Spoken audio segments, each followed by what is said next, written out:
Coronavirus is surging in the United States with the death toll now over 127,000. Hello, I'm Mike Walter filling in for Anna Naidu, and this is The Heat.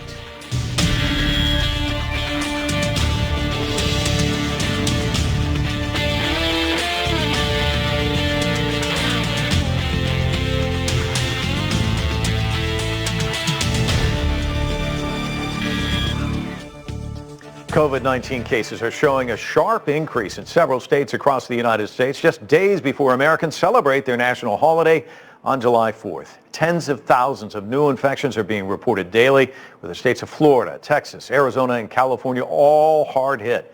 And this week, Dr. Anthony Fauci, the nation's top infectious disease doctor, warned the crisis would get much worse. We can't just focus on those areas that are having the surge. It puts the entire country at risk. We are now having 40,000+ new cases a day. I would not be surprised if we go up to 100,000 a day if this does not turn around, and so I am very concerned. The pandemic, of course, also has major economic and political implications for the United States. And to discuss all of this, I'm joined now via Skype from Ohio by Danielle Rubart. She is a postdoctoral fellow at the Lerner Center for Public Health at Syracuse University. Also joining us from New York is Susan Tarani. She is a journalist and political commentator from Dallas. We're joined by Seth Denson. He is the president and co-founder of GDP Advisors. And with us, too, via Skype from New York is Aaron Mate. He is host of Pushback with Aaron Mate on the Gray Zone. He's also a contributor to The Nation magazine. Welcome, all of you, to the show. Danielle, why don't I start with you? If you want a shock to the system, I don't think you can ask for more than Dr. Fauci's testimony. The potential of 100,000 cases a day. What was your reaction when you heard that? That number sounds surprising, but at the rate that we're growing, it is in the realm of possibilities. And really what it doesn't capture is, in fact, the impact it will have on mortality, right? Our hospital systems don't have the capacity to handle numbers like that. And so we can expect to see particularly racial and ethnic minorities, as we are seeing right now, being underserved and their mortality rates ending up higher as well. It's also important to note, just very quickly, that right now this has largely been hitting urban areas, not entirely, but mostly. And at the end of the day, the rural areas of the country have higher shares of people with pre-existing conditions and older adults who are more susceptible to mortality from this. So we could see the mortality rate uptick much quicker as well once community spread continues further. Yeah, well, to go just a little bit further on the rural communities, because a lot of them don't have a lot of hospitals either, or doctors for that matter. Yeah, over the past 10 to 20 years, many rural communities have lost their primary care physicians and their hospitals. And so you're looking at some communities that have an hour, 2-hour drive to get to their nearest doctor.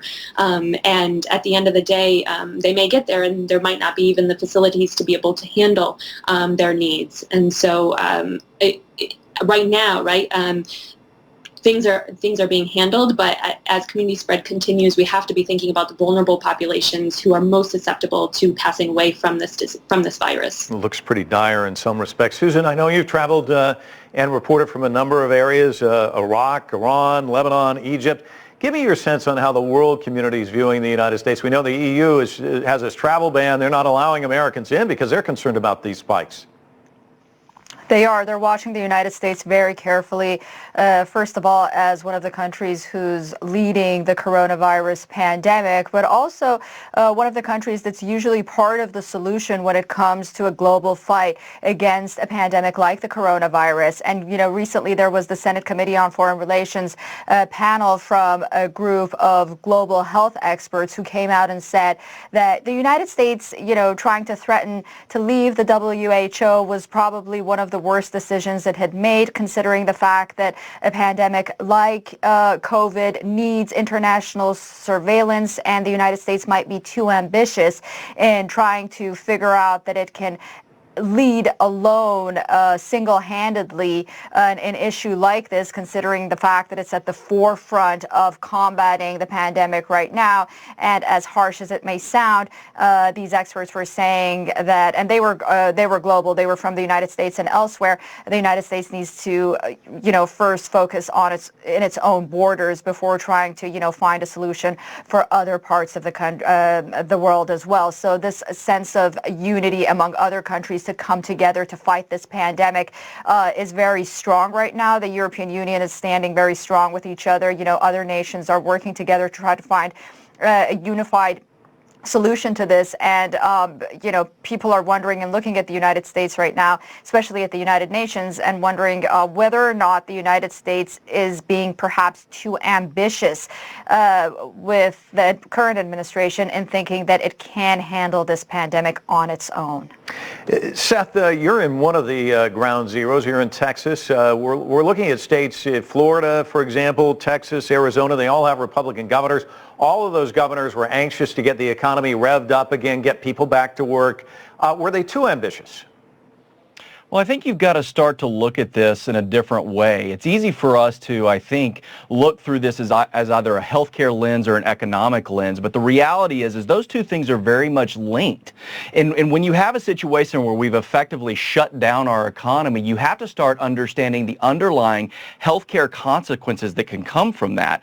And so I think what many of these governors were doing was surveying things. Here in Texas, for example, you're talking about 27 million people over nearly 300,000 square miles. And so you've got a vast population spread out. And so while we are certainly seeing hotbed areas in areas like Houston and even here in Dallas, areas like Midland, Texas or San Angelo, Texas are seeing a very different response. And so to paint these states and even these areas with a broad brush saying that they're all equal, I think creates a challenge economically that we can't overcome.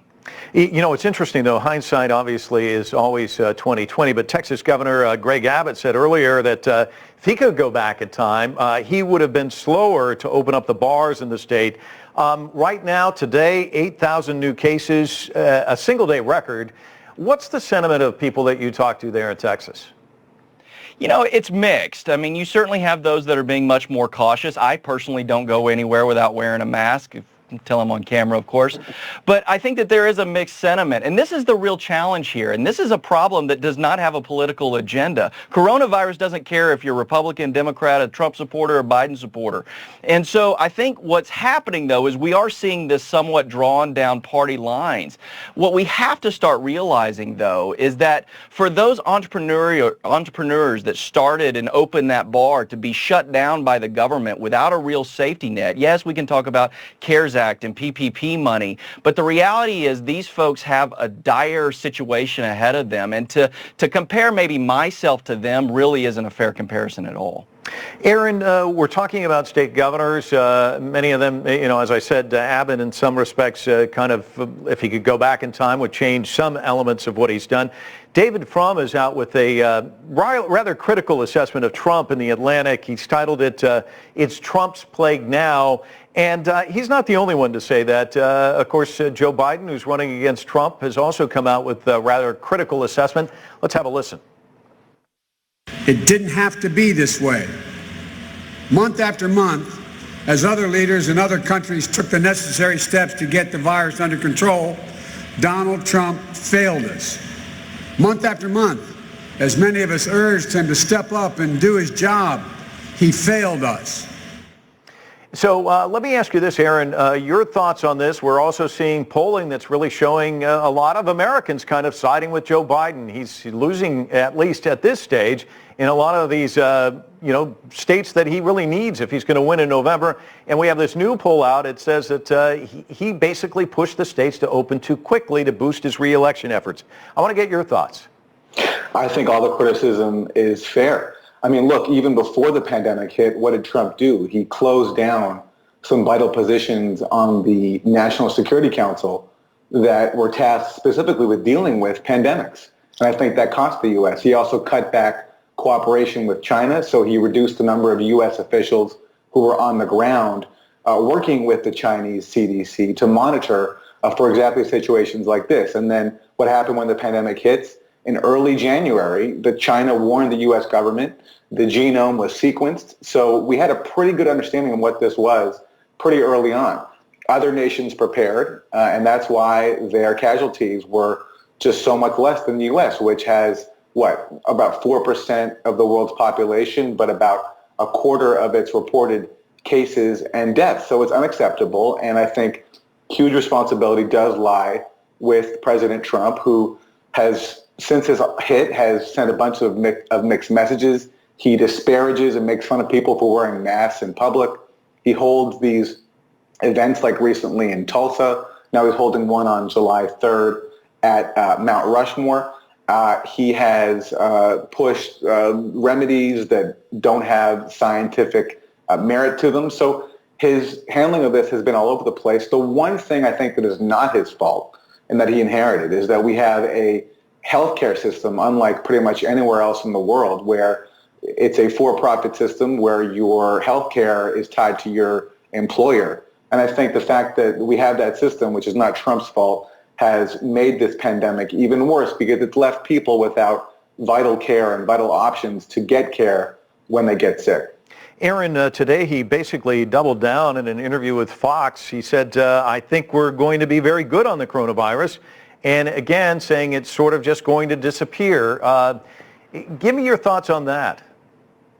I mean, it's ridiculous. He said this isn't the first time he said that it's going to disappear one day.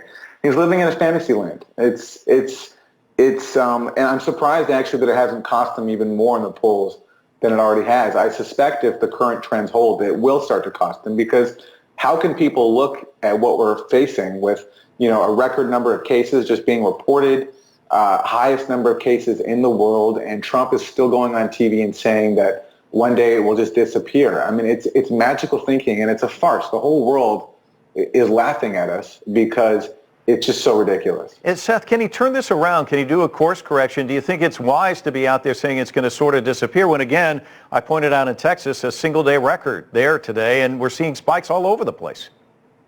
Well, I certainly don't want to speak for the president. He has people that are well qualified and polished to do that for him.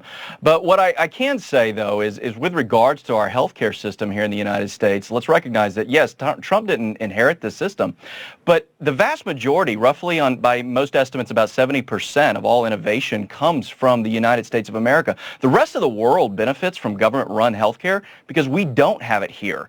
Our innovation comes from our free market capitalistic system. Companies like Gilead, who are providing remdesivir and some of these other things that are actually starting to make a difference. And while I think this president is trying to certainly be as optimistic as possible and maybe getting out ahead of the skis a little bit too much to do that, I do think that it is our free market healthcare system that will pull us out of this crisis. Aaron?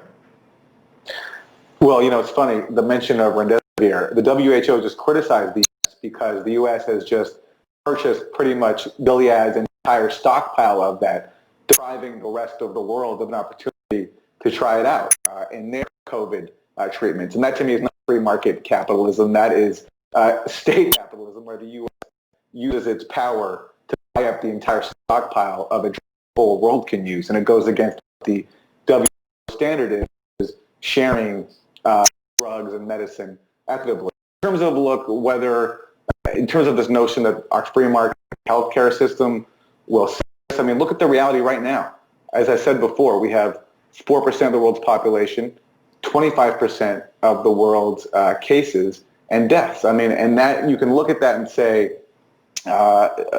all you want, but I don't think you can separate that from the fact that we have a healthcare system, unlike any other, which prioritizes profit over people. And what it means is that people are not getting the treatment that they need because they don't have health insurance, either because they didn't have a job before this hit or they lost their job after it hit. And it means that some people who do get treatment, we're seeing horror story after horror story where they're now being stuck with these massive bills for going to the hospital and getting treatment that they can't afford. So what we have is a nightmare on top of a nightmare, and I do not think that our current healthcare system is equipped to handle it. Danielle, let me ask you about a story that just came out from the AP.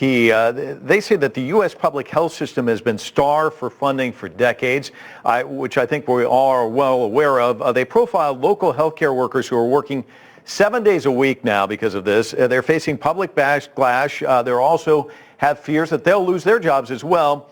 Since the recession, more than a decade ago, 38,000 state and local public health jobs have simply vanished.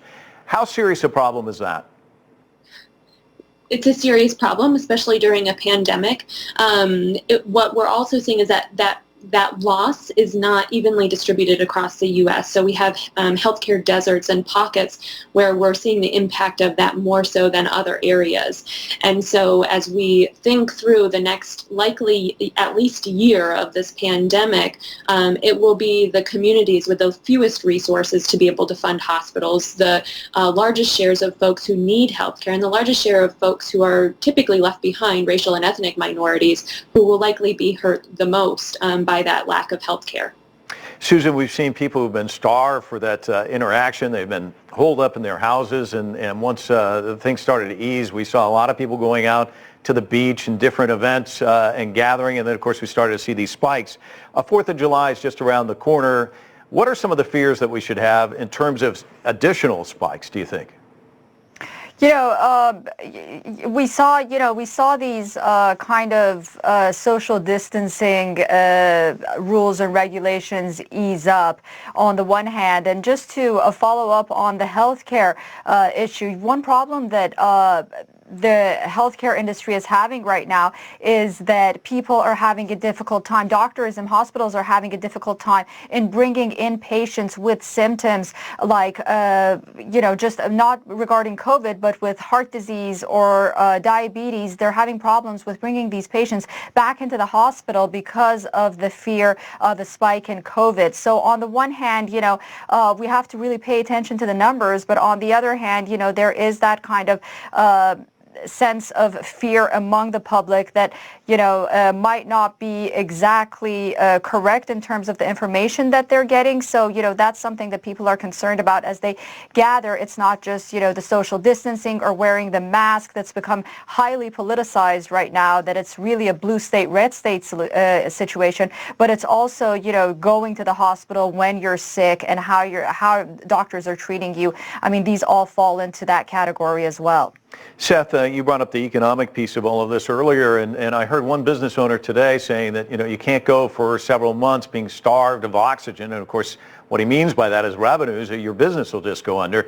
But he said if you reopen and you start to build back up again and then have to close back down again, that could be curtains for businesses all across the country. And we are starting to see some states where they were starting to make moves, relaxing things, and now kind of reining things back in.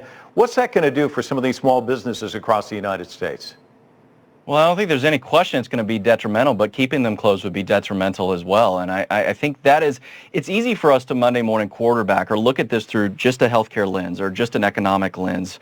And this is the challenge that we have, is that we tend to lean to one side or another based on the narrative of the day. And to that business owner that has that business, that's their livelihood, that's how they put food on the table for their kids. Listen, I'm a parent, and the idea of catching coronavirus terrifies me. But if you were to tell me, feed your kids tomorrow or go out and take the chance against coronavirus, I'm sorry. I'm taking my chances every day of the week. And this is the reality that many Americans face. And it's easy for many to go on television and talk about we opened too soon or we didn't do the right thing. But you're not talking to the everyday American who's looking at their life that they've built fall apart in front of them because they've been forced to shut down. And this is the real challenge that we have to find a way to come together around.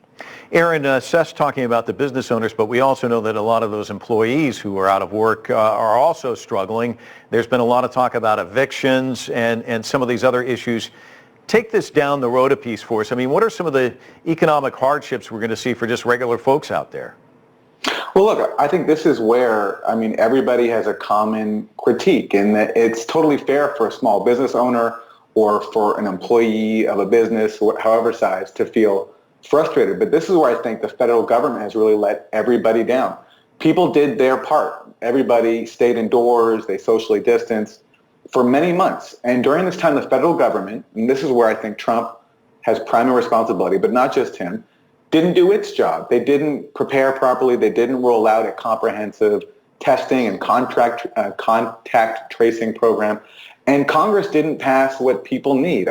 Congress could have passed measures that cover everyone's health care so that people don't have to worry about that. They could have taken care of Main Street the same way they took care of Wall Street. So we saw, just as with the housing crash in 2008, we saw, trillions of dollars opened up for Wall Street, but not for Main Street. So it's totally understandable everyone's frustration, and I don't fault those who want to reopen prematurely. It's fair enough because people's livelihoods are at stake. But this is where all of us, I think, should be putting more pressure on our federal government to do what it has the power to do, which is to take care of everyone's needs that are currently just not being met. Danielle, Aaron's bringing up contact tracing. I mean, it seems like if you look at some countries like South Korea, China, if you look at New Zealand, there does seem to be strategies that you can employ to really kind of mitigate this. Did the United States drop the ball? We see some states across the country that have pulled together resources to build up their contact tracing workforce, and that's wonderful to see. There has been a lack of coordination from the top down, and a number of states are falling behind it. If we reach 100,000 cases per day, there's no amount of contact tracing that's going to be able to keep up with that. And just to piggyback off of what some other folks have been talking about, these numbers, when we start looking at the mortality numbers around COVID, this doesn't count the deaths of despair, right? The suicides and the drug overdoses that are related to the social distancing and the economic deprivation that has come about because of this. And I just had a brief come out today on heat-related deaths, right? If we are closing cooling centers, if there are fewer places for folks to go, we can expect those during what is expected to be a record heat summer to also increase. So there's a lot of factors and a lot of impacts that we aren't fully capturing when we just look at the numbers of who's being tested and tested positively for COVID. Of course, a lot of people pinning their hopes now on a vaccine. Dr. Fauci spoke about that as well earlier. Let's listen. There is no guarantee, and anyone who's been involved in vaccinology will tell you, that we will have a safe and effective vaccine. But we are cautiously optimistic, looking at animal data and the early preliminary data, that we will at least know the extent of efficacy sometime in the winter and early part of next year. So Danielle, give me your sense. What's the worst case scenario? What's the best case scenario? I mean, they're really trying to speed this through. What's the earliest we can expect this, and what actual impact can it have? Yeah. So if best case scenario, a vaccine comes forward that has the efficacy to move forward with large scale manufacturing, we're looking at least a year out from now before a good share of the population has actually gotten that vaccine. We have to note, though, because of the anti-vax movement, as well as concerns about the pace of vaccine development, unfortunately, there will be folks who will be hesitant and will want to wait and see. And so even if we are able to develop a vaccine quickly, there's concerns about how long it's going to take before a large enough share of the population has actually received it. And Danielle, researchers are also debating how to expedite moving this vaccine along even faster. One thought is to actually infect people with the virus on purpose so that they can test the vaccine. That's described as a human challenge trial. Does that present any kind of ethical challenges? For sure. If history has taught us anything, it will likely be the folks with the fewest amount of resources and are already the most marginalized in society who get recruited to those studies. And when those studies don't prove to be successful, that will be on our hands as a society. Aaron, talk to me about different states and how they're approaching this, because we've got 37 states now seeing jumps. California is actually rolling back things. Ron DeSantis in Florida is kind of charging ahead. He has said that the K through 12 public schools will be reopening at full capacity. Give me your sense on what we're going to see in terms of one state's reaction versus another as we kind of thread the needle as the months ahead unfold. It's interesting. It speaks to how unpredictable and just how widespread this virus is. The fact that California was on top of it relatively pretty early, seemed to have contained its cases. Now it's seeing an explosion and has to roll back some of its measures. I think the overarching lesson here is that we can't be relying on this state-by-state piecemeal approach. We are lacking a coordinated federal response. And this is where Trump and his circle have really failed us and not stepping in and basically leaving it up to the states to do each thing according to their own direction. It's not working that way.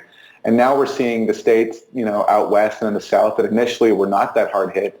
Now they're being bombarded, and who knows when that rebounds back to the states that have managed to reduce their cases, like New York, which is doing a little bit better, but is still struggling. So it just, to me, whatever each state does, I think it's all crying out for a coordinated top-down federal response. And you mentioned New York. There's sort of a consortium of some of the governors from some of these states saying they don't want people coming from other states to visit because of the fact that they may be bringing the virus with them.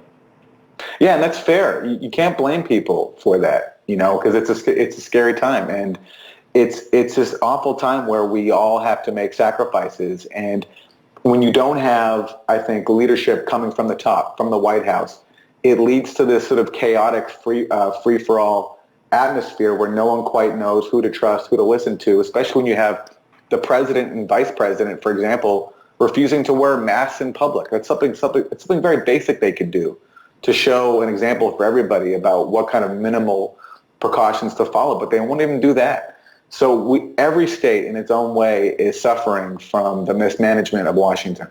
Susan, Deputy Director of the Centers for Disease Control and Prevention, said this week that the coronavirus is spreading too rapidly and too broadly for the U.S. to bring it under control. How long is it going to be with us, and what needs to happen?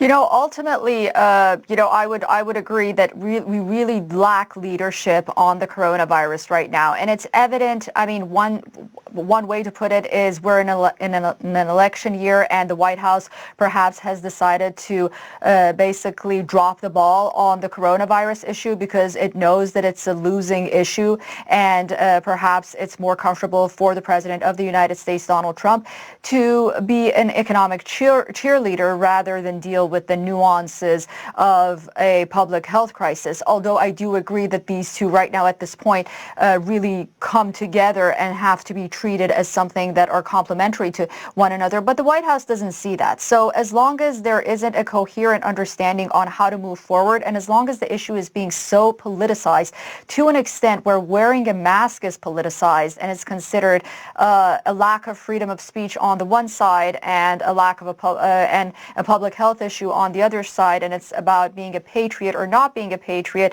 then we're going to have these conversations. And I think, to follow up to what I was saying earlier, I think the world is watching and wondering why this issue in the United States, the public health issue and the, economic issue and the presidential elections are all going hand in hand and cannot be really dealt with in a way that's not so politicized. So I think that's the concern that many people have right now. But at the end of the day, it does come from the leadership, although the separation of power in the United States is set in a way that governors do have responsibilities. Susan, we're going to have to leave it there. Thank you all for joining us. Really appreciate it. That is this edition of The Heat. I'm Mike Walter, filling in for Anna Naidu. Thanks so much for watching.